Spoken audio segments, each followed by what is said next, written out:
শুভ সন্ধ্যা বন্ধুরা, আশা করি তোমরা সবাই ভালো আছো আর আমিও খুব ভালো আছি। তো 25 ডিসেম্বর কে কোথায় বেড়াতে গেছো অবশ্যই কিন্তু কমেন্টে জানিও। আমি কিন্তু গেছিলাম আমার হাজব্যান্ডের মামার বাড়ি। তো এদিকে দেখো এখানে কেন এসেছি, এটার কারণ হচ্ছে এখানে খ্রিস্টান পাড়া আছে আর আছে চার্চ। তো আমার ফার্স্ট টাইম অভিজ্ঞতা হবে চার্চ কেমন দেখতে হয় বা চার্চ কেমন কতটা সুন্দর, আমি কিন্তু প্রথম দেখতে চলেছি আর তার সঙ্গে তোমাদের সঙ্গেও শেয়ার করব। হয়তো তোমরা অনেকেই দেখেছো কিন্তু আমার কাছে এই নতুন। দেখো কতটা রাস্তায় কিন্তু কতটা জায়গা জুড়ে কিন্তু লাইট দেওয়া ছিল, মানে এখানে মেলা হয় তো চার্চের সামনেটাও কতটা সুন্দরভাবে কিন্তু সাজানো ছিল।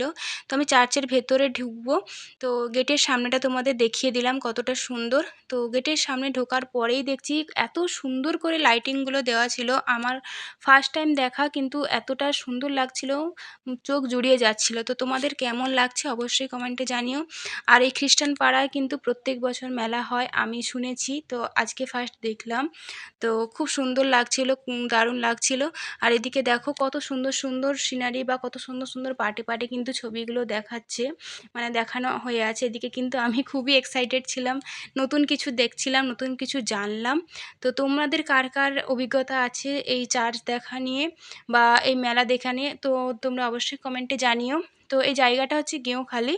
তো এদিকে দেখো মাতা মেরির ছবি দেওয়া আছে, ছবি মানে স্ট্যাচু। তো আমিও দেখলাম, খুবই ভালো লাগছিল, মানে নতুন কিছু দেখলাম, আমার বারবার মনে হচ্ছিল আমি নতুন কোনো জায়গায় চলে এসেছি। তো খুবই এক্সাইটেড ছিলাম। তো আজকের মতো ভিডিওটা এই অবধি, ভালো লাগলে কমেন্টে জানিও কিন্তু অবশ্যই।